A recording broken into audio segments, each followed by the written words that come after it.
Hi guys, welcome back to my channel. It's me Tembeka from Izocom. Today's video is about Uthandoni Sithembu and I'm going to talk about the issue of Makhumalo. Makhumalo talked with her husband about the IVF, as we know that Makhumalo has a problem to conceive.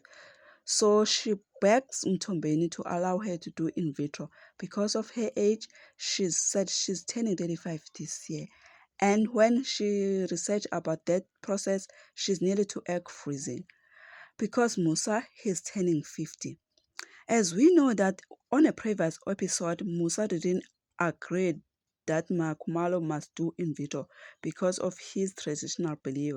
But now Musa also agrees with his wife's decision to continue with the in vitro. Musa said he also wishes that Makhumalo must have kids, but according to the process, Mselegu is supposed to stay 2 weeks without intermediate with any of his wife to make his sperm strong. He also agreed to that.